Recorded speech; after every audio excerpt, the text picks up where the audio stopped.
If you love Baltimore sports, you'll love WNST.net. Vic, you got 5 minutes and you're on the clock. Hey guys, here we go. It's Vicky G on WNST, and I'd like to start out with just talking about basically the draft. The NFL draft, you know, as far as I'm concerned, I just don't see anyone ever taking a quarterback in the first round. Now, I know that, you know, 90 or 2004, we had the plethora, the Palmer and the Roethlisberger. But you know what? I just think it's a gamble. I think it's 50-50. You got to pay him a ton. I think you got to go for an offensive lineman. I think offensive lineman in the first round, defense second. It just makes more sense. I mean, the difference really between a good quarterback and a bad quarterback is 1 second. I mean, if you're sitting there and you've got 3 seconds to throw, you're not going to be a good quarterback. I don't care who you are. If you got 4 seconds to throw, you got a chance to be a good quarterback. And that's why I think the offensive line is really key, and that's where you should find guys. And besides, if you're going to pick a guy first round, you want him lasting 10 years. You know, people that pick running backs in the first round just drive, it's just so bizarre. You know, no matter how good he is, and you might get lucky, the chances of him, he's going to be in, the average is, I think, 3 years. You know, you might get 5 out of him. It doesn't make sense. And nowadays, it seems like as far as running backs go, you're better off getting a guy from free agency because you might pay a little more, but you've seen what he can do and see if it can fit into your offense. As far as a defense, you know, getting him in the first round I think is a good idea.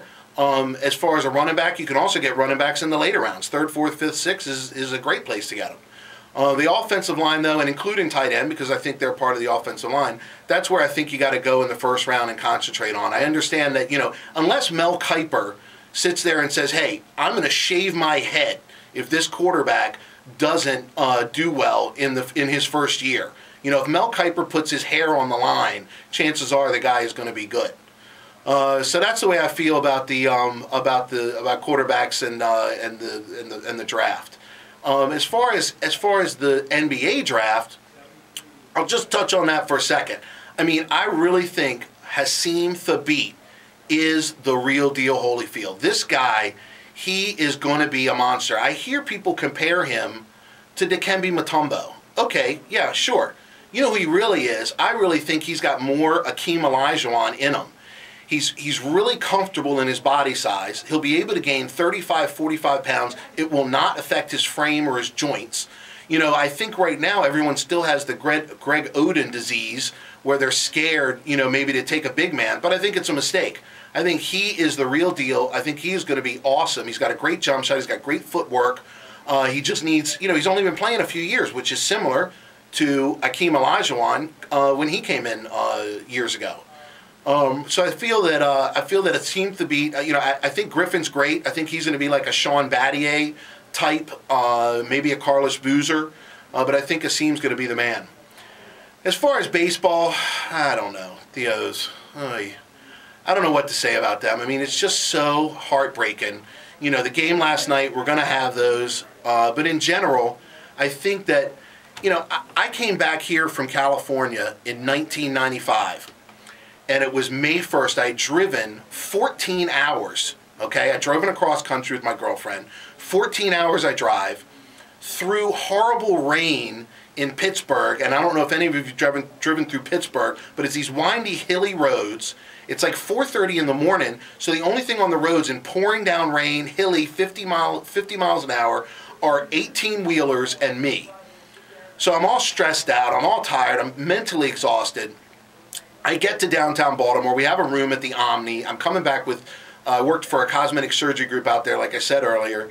And so we park at the Omni. We get out. I decide to go to my new office, which is at 400 East Pratt Street on the 8th floor. It happens to be, you know, you rent the office. My company rented the office. I work out of it. They have a receptionist. Well, anyway, I get there. I meet the owner, and it's May 1st, and he says, hey, are you going to, you know, you guys want to go to opening day? And I'm like, what? And I had totally forgotten about it because it was the move and everything else was going on. And we end up getting, he gives us tickets. We got these fill box tickets. I walk into the stadium, and I mean, I am in awe. I had tears in my eyes. It was unbelievable. I hadn't seen the new stadium. It was 1992.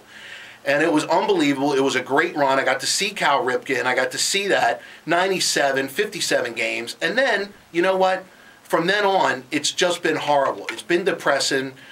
And although the farm system looks like it's coming back, and last year was actually better than the other 10 years combined, I just don't, I just don't see it happening. Hopefully next year we'll get it together. I like the young guys, and hopefully we'll see something come around. Thanks a lot for the time, and I'm still cheering for the Orioles. If you love Baltimore sports, you'll love WNST.net.